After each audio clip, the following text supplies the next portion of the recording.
આપણું next chapter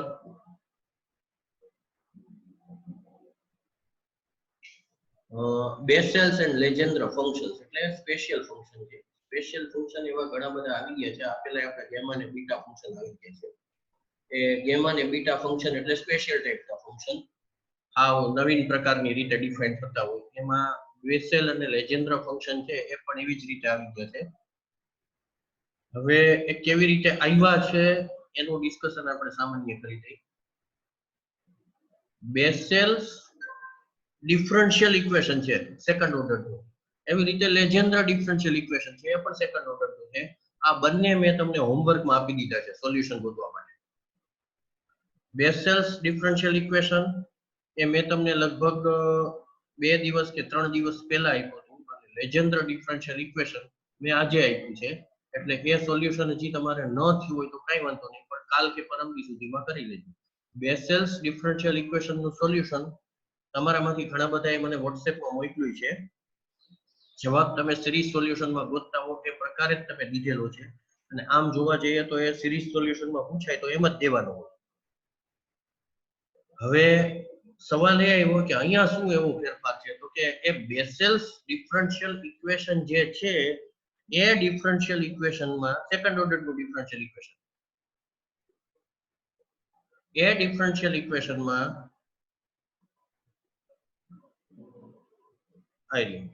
આ બેસેલ્સ differential equation આ એક ટેક્સ્ટ બુક નો કયો કે આ સ્કેન કરીએ છીએ એનો પ્રોબ્લેમ કયો, પણ ટેક્સ્ટ બુકમાં આવું કંઈ પણ હોય છે શેડેડ પાર્ટમાં આપે છે. ટેક્સ્ટ બુકમાં તો વ્યવસ્થિત દેખાય છે, પણ આપણે સ્કેન કર્યું છે એમાં એટલું સ્પષ્ટ નથી દેખાતું હોતું. એ આ આખા મટીરીયલમાં થોડો પ્રોબ્લેમ રહેશે. પણ હું એવું માનું છું કે આ તોય ઘણા બધાને દેખાય એવું જ છે. આપણે એને થોડું મોટું કરશું જો ન દેખાતું હોય તો. એક બે જગ્યાએ એવું છે પ્રમાણમાં મોટું કરીએ તો દેખાશે, પણ આ તો દેખાય એવું છે. x2y double dash plus xy dash plus x² minus n² into y is equals to 0 where n is any number. હવે n કોઈ પણ એની નંબર એટલે ઇન્ટીજર જ હોય એવું જરૂરી નથી. જનરલી આપણે n ને m ને એ બધા ઇન્ટીજર માટે જ વાપરતા હોય છે, પણ અહીંયા એવું નથી. અહીંયા n કોઈ પણ કોન્સ્ટન્ટ છે, એ રિયલ હોય કે કોમ્પ્લેક્સ હોય કે ગમે તે હોય. આ ડિફરન્શિયલ ઇક્વેશન આમ જોવા જઈએ તો એ સેકન્ડ ઓર્ડરનું, કેમ કે y ડબલ ડેશ છે એટલે સેકન્ડ ઓર્ડરનું ડિફરન્શિયલ ઇક્વેશન કહેવાય છે.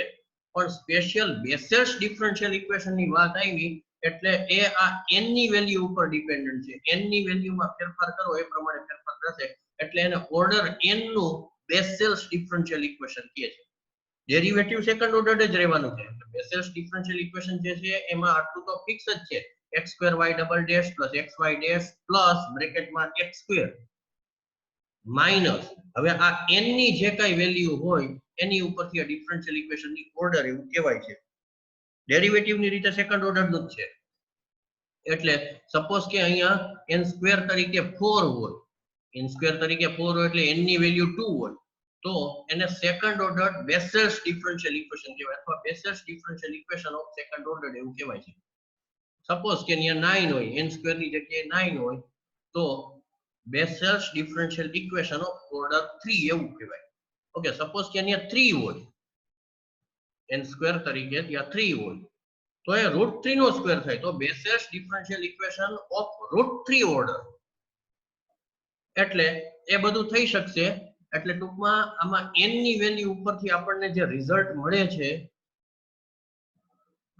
n ની વેલ્યુ અલગ અલગ થશે એમ n ની ટર્મમાં તમને રિઝલ્ટ મળશે. એ n કોઈ પણ કોન્સ્ટન્ટ નંબર હોઈ શકે. ઓકે, હવે y ડબલ ડેશ છે એટલે આનું જનરલ સોલ્યુશન આ ટાઈપનું હોય. y c1 y1 c2 y2. y1 એટલે y1 x, y2 એટલે y2 of x. એટલે c1 ને c2 આર્બિટરી કોન્સ્ટન્ટ હોય તો y c1 y1 c2 y2 એનું જનરલ સોલ્યુશન થાય where c1 and c2 are arbitrary constant. અને y1x ને y2x linearly independent solutions આના હોવા જોઈએ આ ડિફરન્શિયલ ઇક્વેશન. અને તમારામાંથી ઘણા બધા સોલ્યુશન ગોઈતું છે. આપણે આમાં જોઈએ કે સોલ્યુશન આમાં આપ્યું છે એ તમારે મળ્યું છે કે નહીં. જેને મળ્યું હોય એ સારી વસ્તુ છે. બીજું એક્ઝેક્ટલી આમાં છે ત્યાં સુધી બરોબર છે, પણ આમાં એનાથી થોડાક આગળ વધ્યા છે અને એનું સિગ્મા નોટેશનમાં ફોર્મેટ ગોત્યું છે. સિગ્મા નોટેશનમાં જે ફોર્મેટ ગોતી આવ્યા છે એ બીજું કાંઈ નથી,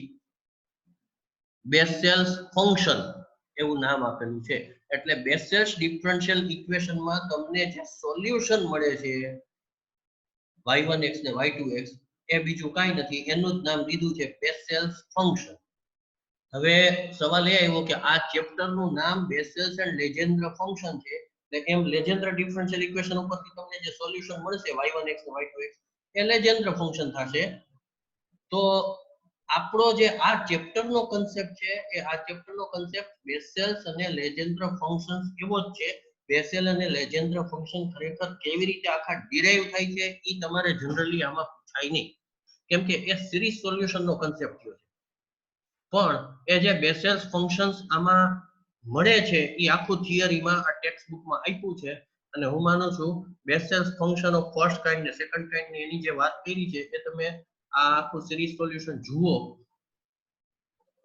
તો વધારે આઈડિયા આવે. પણ કોઈને કદાચ આ આખું સિરીઝ સોલ્યુશન ન સમજાય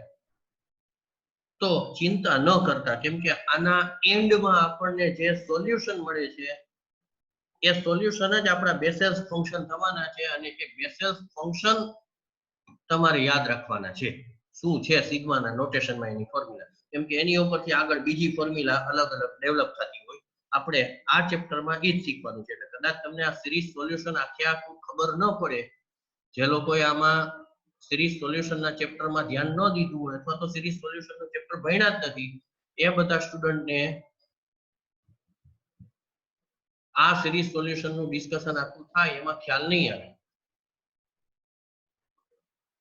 કઈ વાંધો નહીં, આપણે આ સિરીઝ સોલ્યુશન કેવી રીતે ગોતવાનું છે એમાં જ આગળ વધીએ. તો આ x2 y ડબલ ડેશ વાળું જે સોલ્યુશન હોય તમને ખ્યાલ જ છે કે ભાઈ એબાઉટ 0 માટે આનું સોલ્યુશન ગોતવાનું હોય તો ફ્રોબેનિયસ મેથડ થી આપણે ગોતવાનું આવે. એટલે ટાઈપ 1 2 3 4 માંથી કોક આવે. ઓકે, હવે ફ્રોબેનિયસ મેથડ થી આનું સોલ્યુશન એટલે x ની પાવરમાં સોલ્યુશન ગોતવાનું છે. x ની પાવરમાં સોલ્યુશન ગોતવાનું છે એટલે સોલ્યુશન એબાઉટ x = 0 એમ કહેવાય. આગળ વધીએ, એ કેવી રીતે ગોતવાનું છે એ પણ બધાને હવે યાદ જ હશે. y sigma m = 0 to infinite cm x⁻m + r એનું આપણે સોલ્યુશન એઝ્યુમ કરતા હતા. એટલે એમાં x ની પાવરમાં ગોતવાનું છે એટલે અહીંયા હું actually x - x 0⁻m + r આવે, પણ x ની પાવરમાં એટલે કે x0 ની વેલ્યુ 0 લેવાની છે એટલે અહીંયા સીધી x ની પાવર જ થઈ જશે x⁻m + r. પછી y ડેશ અને y ડબલ ડેશ જે ગોતતા હતા એમાં કઈ નવું છે જ નહીં. y ડેશ અને y double dash as it is આ થશે, જે પણ બધાને યાદ જ હશે. કદાચ કોઈને આની પ્રૂફ ન ખબર પડે અથવા તો સિરીઝ સોલ્યુશન જે સ્ટુડન્ટ ભણ્યા જ નથી એ પણ અત્યારે આ ચેપ્ટરમાં ધ્યાન દે, કેમ કે at the end of this theory જે ફોર્મ્યુલા આવશે એ ફોર્મ્યુલા તો કામની જ છે. એ ફોર્મ્યુલા ડિરાઈવ કેવી રીતે થાય છે એ ખરેખર કામનું નથી, પણ તમે ધ્યાન દો તો તમને મજા આવશે વધારે કે ભાઈ હા આ ફોર્મ્યુલા એટલે આ જે લેજેન્ડ્ર કે બેસેલ્સ ડિફરન્શિયલ ઇક્વેશન છે એનું સોલ્યુશન જ છે. ચાલો તો ધ્યાન દેજો, આ y ડેશ અને y ડબલ ડેશ એ પણ બધાને ખ્યાલ જ હશે. સિગ્મા m = 0 to infinite અને આનું ડેરિવેટિવ કર્યું છે. ડેરિવેટિવ કર્યું એટલે x⁻m + r નું derivative m + r * x⁻m + r - 1 એટલે m + r આગળ લખ્યા, cm પછી લખ્યા અને x⁻m + r - 1. ફરીથી એનું ડેરિવેટિવ કરો એટલે y ડબલ ડેશ ની વેલ્યુ મળે એટલે m + r m + r - 1 cm x raised to m + r - 2 આ y dash y double dash એ ત્રણ વેલ્યુ આ ડિફરન્શિયલ ઇક્વેશન જે 8.1 છે એમાં સબસ્ટિટ્યુટ કરો એટલે આપણને સિગ્મા વાળી આખી એક વેલ્યુ મળશે એટલે કે આખું એક ઇક્વેશન મળશે આ ઇક્વેશન માંથી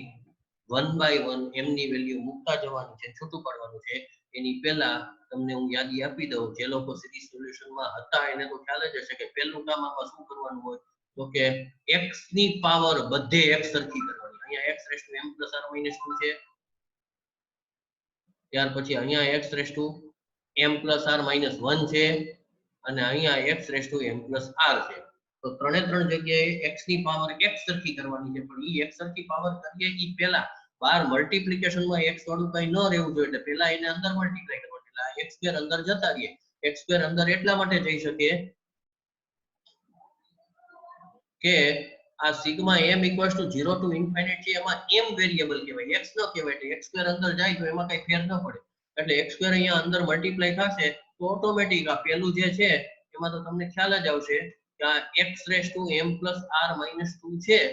એમાં અહીંયા બે પાવર વધી જાય x² મલ્ટીપ્લાય થાય એટલે ત્યાં x raised to m + r થઈ જશે ઓકે પછી અહીંયા 12 x છે ખાલી એ 12 x છે એ અંદર મલ્ટીપ્લાય થાય એટલે અહીંયા પણ તમારે ફેરફાર થઈ જશે x raised to m + r - 1 છે એમાંથી x raised to m + r થઈ જશે સેમ અહીંયા અહીંયા એક પ્રોબ્લેમ છે આપણે અંદર x વાળું જ એન્ટર થવું જોઈએ અથવા તો કોન્સ્ટન્ટ મલ્ટીપ્લિકેશન માં આવવું જોઈએ આ x² - n² મલ્ટીપ્લિકેશન માં ન જાવ આના પાછા ફેક્ટર પડે x + n ને x - n પણ x + n કે x - n તમે અંદર મલ્ટીપ્લાય કરો તો એ તમે x ની સાથે મલ્ટીપ્લિકેશન માં કઈ પાવર માં ફેરફાર નહીં કરી શકો આપણે x ની જ પાવર માં ટર્મ જોઈ છે એટલે અહીંયા x² - n² એમને એમ રહેવા દેવાના અને આ આખું જે સિગ્મા વાળી ટર્મ છે એ સિગ્મા વાળી ટર્મ x² અને -n² બે સાથે અલગ અલગ મલ્ટીપ્લાય કરી દેવાનું એટલે એ સીધું કર્યું છે ને એ કર્યા પછી બીજો ફેરફાર કરીએ નહીં કહો કે x² આની હારે મલ્ટીપ્લાય કરો તો ત્યાં બે પાવર વધી જશે એટલે x raised to m + r + 2 થઈ જશે જે તમને અહીંયા ખ્યાલ આવે છે sigma m = 0 to infinite cm x raised to m + r + 2 થઈ જાય અને અહીંયા n² n તો કોન્સ્ટન્ટ છે એટલે n² ને અંદર મોકલવાની જરૂર નથી એ બહાર ના બહાર રહેવા દો તો ઈ આખી ટર્મ as it is એમને એમ રહેશે જેમાં કોઈ ફેરફાર થશે નહીં ઓકે તો આ સ્ટેપ ઉપરથી આ સ્ટેપ બધાને ખ્યાલ આવ્યો હશે અને પાછું યાદી આપી દઉં આ આખું સ્ટેપ કેવી રીતે આવ્યું તો એ પણ મેં તમને કીધું y y' અને y ડબલ ડેશ એ ત્રણ વેલ્યુ કઈ ત્રણેય વેલ્યુ તો કે આ રહી y એટલે આઈડિયા સિરીઝ y ડેશ એટલે આ સિરીઝ અને y ડબલ ડેશ એટલે આ સિરીઝ આ ત્રણ વેલ્યુ આ ઇક્વેશન 8.1 જે આપ્યું છે એમાં સબસ્ટિટ્યુટ કરવાની છે x² * y double dash means કે x² * તમારે આ આખું મલ્ટીપ્લાય કરવાનું આવશે પછી ઇક્વેશનમાં છે +x * y ડેશ એટલે x ની સાથે તમારે આ y ડેશ મલ્ટીપ્લાય કરવાના આવશે અને સેમ +x² - n² * y એટલે x² - n² તમારે આ મલ્ટીપ્લાય કરવાનું આવશે એ બધું મલ્ટીપ્લિકેશન અહીંયા કહી દઉં આવી એટલે આ ઇક્વેશન એમને નથી આવી ગયું જે લોકો સીરીઝ સોલ્યુશનમાં ભાગ લીધેલો હતો એટલે તો આ આઈડિયા હોય જ કે કેવી રીતે આવી ગયું આ સ્ટેપ એને એક્ઝામ્પલ લઈ ગણ્યા હશે આ x² * આખું સિગ્મા વાળું છે y ડબલ ડેશ +x * પાછું સિગ્મા વાળું છે એ y ડેશ અને ફરીથી પાછું +x² - n² કરીને જે સિગ્મા વાળું છે એ y છે હવે આ બ્રેકેટ ઓપન કર્યા પછી અને x વાળી ટર્મને તમે એન્ટર કર્યા પછી અંદર શું આવ્યું તો કે હવે ત્યાર પછી આ ટાઈપનું સ્ટેપ આપણને મળી ગયું છે આ ટાઈપનું સ્ટેપ આપણને મળ્યું છે એ સ્ટેપમાં હવે શું કરવાનું તો કે હવે x ની પાવર બધી જગ્યાએ x સરખી તો એમાંથી ત્રણ જગ્યાએ તો x સરખી દેખાય જ છે જુઓ પહેલી સિગ્મા વાળી ટર્મ છે એમાં x raised to m + r બીજી સિગ્મા વાળી ટર્મ છે એમાં x raised to m + r ત્રીજી સિગ્મા વાળી ટર્મ છે એમાં x raised to m + r + 2 જુદી છે પાવર અને ચોથી સિગ્મા વાળી ટર્મ છે એમાં ફરીથી x raised to m + r ત્રણ જગ્યાએ તો x raised to m + r છે જ આ થર્ડ ટર્મ સિગ્મા વાળી છે એમાં x raise to m plus r ને બદલે 2 જેટલી પાવર વધારે છે તો અહીંયા 2 જેટલું ડિક્રીમેન્ટ દેવું પડશે, ઘટાડો કરવો પડશે. કેવી રીતે ઘટાડો થાય તો કે જ્યાં જ્યાં m છે ત્યાં ત્યાં તમારે ફોર્મ્યુલામાં m-2 કરવાના. જ્યાં જ્યાં m છે ત્યાં ત્યાં તમારે ફોર્મ્યુલામાં m-2 કરવાના. એટલે આ ફોર્મ્યુલા આખી છે ત્યાં અહીંયા c m-2 x raise two m-2 plus r plus 2 એવું થઈ જશે. પણ એવું મફતમાં ન થઈ શકે. તમે જ્યાં જ્યાં m છે ત્યાં ત્યાં m-2 કરો તો સાથે સિગ્માની રેન્જમાં ફેરફાર કરવો પડે. ફોર્મ્યુલામાં તમે 2 નું ડિક્રીમેન્ટ આપો તો સિગ્માની રેન્જમાં તમારે 2 નું ઇન્ક્રીમેન્ટ દેવું પડે. એટલે અહીંયા m-2 કરો છો ફોર્મ્યુલામાં તો અહીંયા m = 2 ટુ ઇન્ફિનિટ કરવા પડે. એટલે એ ફેરફાર થઈ જશે. એટલે એની માટે તમને ખ્યાલ આવશે. જો આ ફેરફાર કર્યો બરાબર સિગ્મા આનું સિમ્પ્લિફિકેશન ક્યાં આપ્યું તો ક્યાં આવ્યું એના પછીના નહીં એના પછીના સ્ટેપમાં આપી દીધું છે. એટલે અમુક સ્ટેપ કટ કર્યા તો સવાલ એ આવ્યો કે આ બાકીની બધી ટર્મ ગઈ ક્યાં? કે બાકીની બધી ટર્મમાં ત્રણેય જગ્યાએ સિગ્માનું રેન્જ એક સરખી છે, x ની પાવર એક સરખી છે. તો શું કર્યું તો કે તો પેલું કામ એ ત્રણે ત્રણને ભેગા કરી દીધા. એ ત્રણે ત્રણને ભેગા કર્યા ઈ આર્યું સ્ટેપ. સિગ્મા વાળી ફર્સ્ટ ટર્મ, સેકન્ડ ટર્મ અને ફોર્થ ટર્મ એ ત્રણે ત્રણ ટર્મને ભેગી કરી. કેવી રીતે કરી તો કે આ પહેલી ને બીજી ટર્મ ભેગી કરે એટલે cm એમાં એક સરખા છે, m + r એક સરખા છે. એટલે એમાંથી cm કોમન કાઢ્યા, m + r કોમન કાઢ્યા તો અંદર વધશે m + r - 1 અને આ છે +1 એટલે એ m + r જ થઈ જશે. -1 ને +1 એટલે m + r નો હોલ સ્ક્વેર થઈ જશે. બરાબર. ફર્સ્ટ અને સેકન્ડ ટર્મ નું સિમ્પ્લિફિકેશન દિયો જોઈએ સિગ્મા વાળી. આ સિગ્મા વાળી ફર્સ્ટ અને સેકન્ડ ટર્મ નું સિમ્પ્લિફિકેશન દિયો એટલે sigma common, cm common, m + r common અને x raise to m + r common. તો વધ્યું કેટલું અંદર m + r - 1 + 1 તો -1 + 1 ઉડી જશે ને એમાંય પાછા m + r જ વધશે એટલે એક m + r હતા બીજા m + r વધ્યા એટલે m + r * m + r m + r નો સ્ક્વેર થઈ જશે. અને હવે આ ત્રીજી એટલે કે ફોર્થ ટર્મ જે છે સિગ્મા વાળી આ એને એની સાથે ઇન્ક્લુડ કરી એટલે એમાંથી cm અને x raise to m + r common નીકળે છે કાઢી લીધા છે. આમ છેલ્લે વધશે m + r નો whole square - n². m + r નો whole square - n² cm x raise to m + r plus sigma m = 0 to infinite cm x raise to m + r. Okay આટલો તમને ખ્યાલ આવ્યો હોય એટલે હવે તમને ખ્યાલ આવશે કે હજી આ 51 ને 52 ને સ્ટુડન્ટ જે થાય છે એ અડધી કલાક વયા ગયા પછી એન્ટર થાય છે. ઓકે હવે આનું સિમ્પ્લિફિકેશન એક જ બાકી રહ્યું કે ભાઈ +2 વધારાની પાવર છે એ ઘટાડવાની છે એટલે જ્યાં જ્યાં m હોય ત્યાં ત્યાં m-2 કરવાના. એ મફતમાં ન થાય એટલે સિગ્માની રેન્જમાં ફેરફાર કરવો પડે. m માં તમે જો ફોર્મ્યુલામાં ડિક્રીમેન્ટ દેતા હો તો સિગ્માની રેન્જમાં ઇન્ક્રીમેન્ટ દેવું પડે તો બધી term as it is any area બાકી ન રહે. બરાબર. એટલે આમાંથી જે સિરીઝ મળે એ અને આમાંથી જે સિરીઝ મળે એ તો એક સરખી જ રહેશે. ચાલો હવે આમાં શું કરવાનું આવે તો કે હવે બે જગ્યાએ જો x ની પાવર એક સરખી થઈ ગઈ બેમાં. હવે શું કરવાનું આવે તો કે હવે સિગ્માની રેન્જ એક સરખી કરવાની. ઈ કેવી રીતે કર્યું તો કે ઈ તો પહેલા હતી પણ પહેલા હતી એટલે હવે પાછું પહેલાનો સ્ટેપ નથી કરવાનો તો વળી પાછી x ની પાવર ફરી જશે. એટલે હવે ઈ કેવી રીતે કરવાનું તો કે હવે એમ કરવાનું કે જ્યાં જેટલી ટર્મ વધારાની છે એટલી છૂટી પડવાની. એટલે આમાંથી આમાં સિગ્મા m = 0 ટુ ઇન્ફિનિટ છે એટલે એમાં 0 વાળી ને 1 વાળી બે ટર્મ છે અને પછી 2 ટુ ઇન્ફિનિટ વાળી બધી ટર્મ છે. તો 0 વાળી અને 1 વાળી બે ટર્મ આમાં વધારાની છે જે આમાં નથી. સેકન્ડ સિગ્મા વાળી ટર્મ છે એમાં ઈ નથી પણ પહેલી સિગ્મા વાળી ટર્મ છે એમાં બે ટર્મ વધારાની છે. m = 0 વાળી ટર્મ મળે ઈ, બીજી m = 1 વાળી ટર્મ મળે ઈ. તો પહેલું કામ બે બાજુ x રેસ ટુ r ના કોએફિશિયન્ટ એટલે કે m = 0 મૂકી અને કોએફિશિયન્ટ ને કમ્પેર કરવાના છે. તો m = 0 મૂકો એટલે અહીંયા તો 0 મૂકવાની છૂટ નથી એટલે આમાં જ મૂકવાના છે. તો m = 0 મૂકશો એટલે તમને રિઝલ્ટ આવું મળશે અહીંયા 0 + r નો હોલ સ્ક્વેર એટલે r² - n² * c0 x raise two r = જમણી બાજુએ 0 છે એટલે 0 * x રેસ ટુ r. આપણે બેયના કોએફિશિયન્ટ જ કમ્પેર કરવાના છે એટલે અહીંયા x રેસ ટુ r નું લેફ્ટ હેન્ડ સાઈડમાં કોએફિશિયન્ટ શું થશે તો કે r square minus n square c0 એ લેફ્ટ હેન્ડ સાઈડમાં કોએફિશિયન્ટ થશે r square minus n square into c0 is equals to 0. પાછું યાદ દેવડાવવાનું પ્રોબેનિયસ મેથડમાં પહેલી જ હાઇપોથિસિસ લીધેલી છે કે c0 ની વેલ્યુ 0 ન થવી જોઈએ એટલે તમને તરત ઇક્વેશન મળશે r square minus n square is equals to 0. r square minus n square is equals to 0. That is nothing but it is our indicial equation. બરોબર આ લખ્યું અહીંયા indicial equation એના root plus or minus n આવશે r is equals to plus n r is equals to minus n આ બે route તમને મળ્યા કેમ કે c0 ની વેલ્યુ 0 નથી જ લેવાની. ઓકે હવે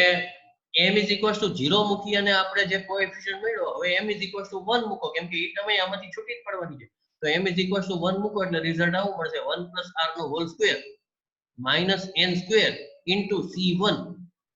1 plus r નો whole square minus n square into c1 is equals to એનો કોએફિશિયન્ટ જમણી બાજુ તો 0 જ છે એટલે રિઝલ્ટ આવું મળશે 1 plus r અથવા r plus 1 નો whole square minus n square into c1 is equals to 0 પણ r ની બે જ વેલ્યુ છે plus or minus n plus or minus n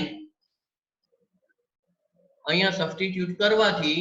હવે આ સ્ક્વેર બ્રેકેટ ની અંદર છે એ 0 નહીં થાય d0 નહીં થાય તો c1 ની વેલ્યુ 0 થવી જ જોઈએ. પ્રોબેનિયસ મેથડમાં આપણે પહેલેથી ચાલ્યું જ આવે છે c1 દર વખતે 0 જ આવ્યા કરે એટલે c1 ની વેલ્યુ આપણને 0 મળી ગઈ છે c0 0 નથી r ની બે વેલ્યુ મળી પ્લસ ઓર માઇનસ n. હવે અહીંયાથી આપણે થોડા કેસ લેવા પડશે કેમ કે n ગમે એવો નંબરની વાત છે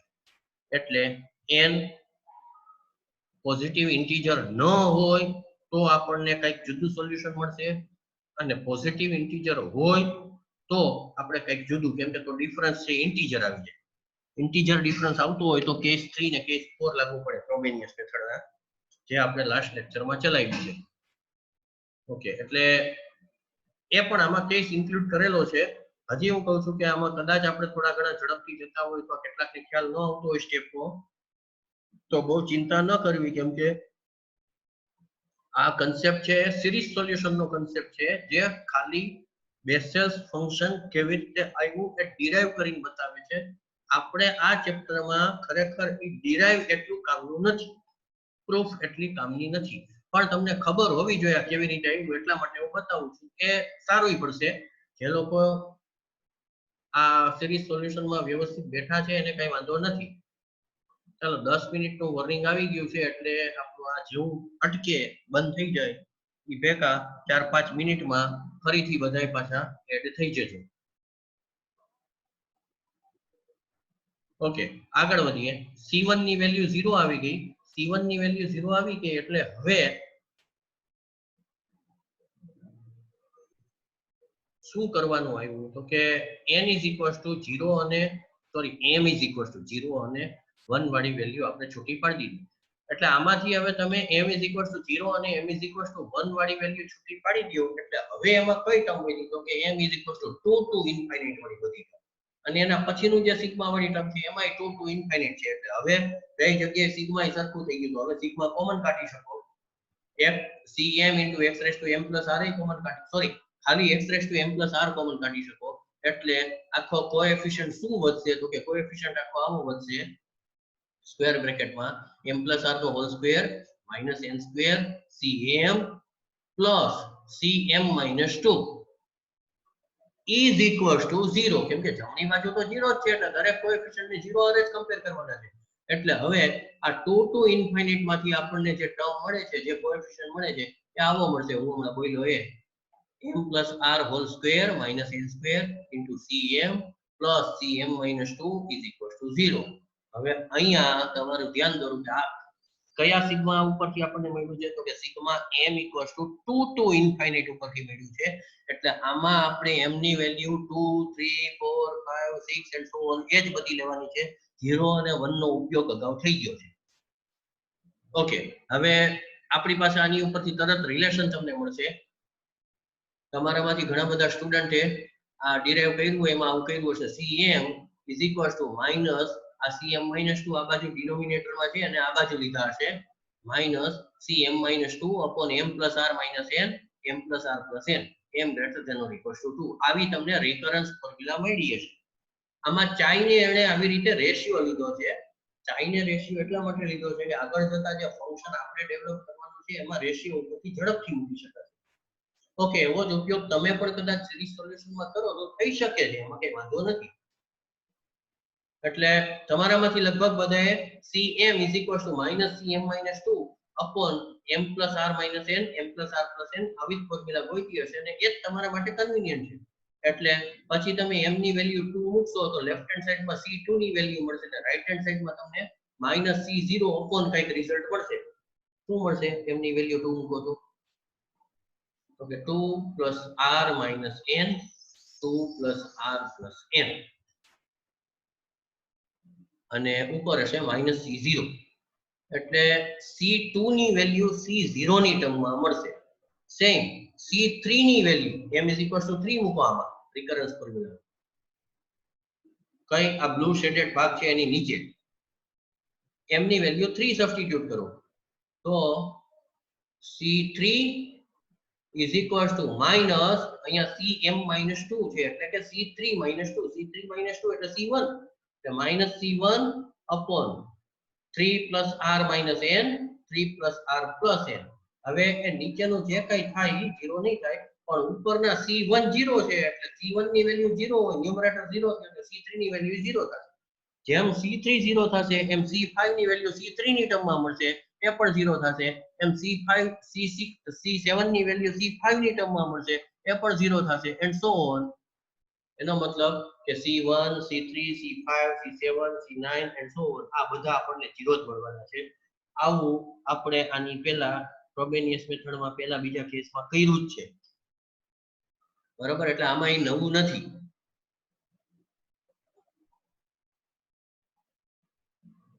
ચાલો ધ્યાન દેજો હવે સવાલ એ આવ્યો કે એને જે રીતે રાખ્યું આ રેશિયો એમને રહેવા દીધો cm/cm-2 એનો થોડોક આગળ જતા આમાં ફાયદો એ મળશે કે એની વેલ્યુ ડાયરેક્ટ આપણે મૂકી શકશું ને આપણે એનો એમાંથી સીધા c0 કોમન કાઢવાના એટલે એને આવી રીતે રાખ્યું છે એવી રીતે રાખ્યું છે તો આમાં જે સમજાવ્યું છે એ હું તમને સમજાવી દઈશ કેવી રીતે આવ્યું પણ તમે કદાચ જે ગોઈતું હોય એ તમે મૂક્યું હોય તો હું એવું માનું છું કે તમારામાંથી બધાને સોલ્યુશન આવું મળ્યું હોવું જોઈએ જે લોકોએ સોલ્યુશન ગોઈતું હોય એને એક સોલ્યુશન આ મળવું જોઈએ આ પ્લસ આ નીચેનું બીજું પેજ છે એટલે સિલેક્ટ નહીં થાય આખું બે પેજ છૂટા થઈ જાય છે એટલે આ ઉપરાંત આ નીચેનું એટલે નીચેનું તમે ન લખો તો કઈ વાંધો નહીં અહીંયા પ્લસ અપ ટુ પ્લસ કરી નાખ્યું ધેટ્સ ઇટ એ પણ ચાલે આવું સોલ્યુશન જેને મળ્યું હોય એને જવાબ સાચો કહેવો હવે આવું સોલ્યુશન કેવી રીતે મળે તો એની એક મેથડ તો આ છે જ મેં તમને કીધું કે ભાઈ આ cm-2 છે અહીંયા તમે સબસ્ટિટ્યુટ આ બાજુ ટૂંકમાં સબસ્ટિટ્યુટ એટલે ડાબી બાજુથી જમણી બાજુ લઈ જાઓ એટલે એની ઉપરથી તમને c2 c3 c4 c5 c6 c7 and so on એ બધી વેલ્યુ મળશે જેમાંથી c1 0 છે એટલે c3 c5 c7 એ બધા 0 મળશે એ તો એને અહીંયા પણ મેન્શન કરી દીધું એટલે એ વસ્તુ એને હવે કટ કરી છે આ ચેપ્ટરમાં આટલું મેન્શન કરી દીધું એટલે ઈ ટર્મ એને લખી જ નથી આપણે આગલા સિરીઝ સોલ્યુશનના ચેપ્ટરમાં લખતા હતા પણ હવે આ ચેપ્ટરમાં ડિરાઈવ કરે છે એટલે તમને ખ્યાલ હોય કે હવે આ ટર્મ 0 થાય છે તો એ હવે લખવાની જ નહીં બધી ઇવન પાવર વાળી ટર્મ જ લખવાની c0 આવતા હોય c2 આવતા હોય c4 આવતા હોય c6 આવતા હોય c8 આવતા હોય એન્ડ સો ઓન એ બધી ટર્મ લખવાની બીજી નહીં લખવાની ઓકે અને અહીંયા તમને રેશિયો જે મળે છે એમાં શું કર્યું એને તો કે એમાં એને r ની વેલ્યુ પહેલા કેસ 1 જો ધ્યાન દેજો હવે r ની એક પછી એક વેલ્યુ લેતા જવાની છે એટલે પહેલી વેલ્યુ લીધી r n લીધી ઇન્ટીજર નથી ધ્યાન દેજો ઇન્ટીજર સિવાયની લેવાની છે કેમ કે જો ઇન્ટીજર હોય તો એનો પાછો ડિફરન્સ ઇન્ટીજર થઈ જાય બે રૂટનો એટલે એ કેસ આખો ત્રીજો કેસ લેવાનો આવશે આ પોઝિટિવ ઇન્ટીજર નથી એ પ્રમાણે આપણે આગળ વધશું તો r ની વેલ્યુ જો તમે n મૂકો અહીંયા r ની જગ્યાએ n મૂકો આ બે જગ્યાએ તો શું થશે તો કે અહીંયા m plus n minus n એટલે પ્લસ n માઈનસ n ઉડી જશે ખાલી m વધશે ત્યારે અહીંયા m plus n plus n એટલે m plus 2n થઈ જશે એટલે તમને રિકરન્સ ફોર્મ્યુલા આ ટાઈપની મળશે હવે આમાં m = તમે 2 મૂકશો એટલે ઉપર c2 રહેશે નીચે c0 થઈ જશે ઉપર c2 રહેશે નીચે c0 થઈ જશે સેમ m = 3 મૂકો તો ઉપર c3 નીચે c1 એટલે એ c1 અહીંયા વયા જાય એટલે C3 ની વેલ્યુ 0 થઈ જશે એટલે આપણે હવે શું કરશું આમાં m ની બધી ઇવન નંબર વાળી વેલ્યુ જ મૂકશું આપણે કેમ કે C1 C3 C5 બધું 0 છે એટલે એને કઈ ગણતરીમાં લેશું જ નહીં એટલે આ બધી C2 C0 C4 C6 C8 એ બધાની રેશિયોના ફોર્મમાં વેલ્યુ મળતી જશે એ રેશિયોના ફોર્મમાં વેલ્યુનો ઉપયોગ કેમ આણે કર્યો છે તે બતાવવાનું છે જે આપણે અત્યાર સુધી સિરીઝ સોલ્યુશનમાં કર્યું નહોતું આમાં એને સેજ જુદી રીતે કર્યું છે એટલે હું તમને એ બતાવું કે આ કેવી રીતે કર્યું ઓકે હવે ફરીથી પાછા આ આખે આખું શેની ઉપરથી લખ્યું એ તમને કહી દઉં ઓકે ઈ આખે આખું એટલે બીજું કઈ નથી એમાં સૌથી પહેલું કામ એને એવું કર્યું કે ઓલી C1 C3 C5 C7 C9 એ બધી તમને પહેલા તો એને કાઢી જ નહીં શું કામ તો કે એ બધી 0 છે એટલે વૈધી કઈ તો કે બધી ઇવન પાવર વાળી ટર્મ વૈધી એટલે C0 એટલે આ પહેલી કોન્સ્ટન્ટ ટર્મ ઓકે પણ આ શેમાં બધી વેલ્યુ મૂકી તો કે ઓલું સોલ્યુશન એઝ્યુમ કર્યું છે ઈ ક્યુ આ 8.2 y is equals to sigma m equals to 0 to infinite cm x raised to m plus r આમાં C0 C1 C2 C3 C4 એ બધાની વેલ્યુ ગોતીને આપણે મૂકવાની છે એમાંથી C1 C3 C5 C7 એ બધી વેલ્યુ તો મૂકી દીધી 0 કરી નાખી ની ટર્મ એ કાઢી જ નાખી એટલે હવે જે ટર્મ બધી વધી છે એ બધી ઇવન સફિક્સ વાળી ટર્મ છે ઓડ સફિક્સ વાળી બધી નીકળી ઓકે બીજો ફેરફાર શું કર્યો તો કે x રેઝ ટુ r છે ને આ x raise to r sigma ની સાપેક્ષે કોન્સ્ટન્ટ કહેવાય કેમ કે સિગ્મામાં વેરિયેબલ m છે x નથી ને r નથી એટલે x raise to r constant છે તો એને બહાર કાઢી શકાય એટલે અહીંયા અંદર ફોર્મ્યુલા વચ્ચે સીધી આમ જ cm x raise to m એટલે આ આખે આખાનું સિગ્મા છૂટું પાડો તો આવું થશે x raise to r sigma ની બહાર રહેશે અને સિગ્મા છૂટું પાડો તો આવું થશે c0 પ્લસ 1 વાળી ટર્મ કાઢી નાખીએ એટલે સીધા c2x2 c4x3 c4x raised to 4 c6x raised to 6 c8x raised to 8 plus up to plus and so on હાલો એ બધી આવી ગઈ તો સવાલ એ આવ્યો કે આમાં તો બધું હાવ અટપટું દેખાય છે જેવી મેં વાતો કરી એવું તો નથી દેખાતું તો એમાં હજી એક સ્ટેપ ફેરવી અને પછીનું સ્ટેપ લખ્યું છે સીધું એટલે પહેલા આટલું જ ધ્યાન રાખો C0 બહાર નથી કાઢેલા એમ માની લ્યો તો આ હોવું જોઈએ અત્યારે x raise to r into bracket પહેલી ટર્મ C0 પ્લસ બીજી ટર્મ C2x2 પ્લસ ત્રીજી ટર્મ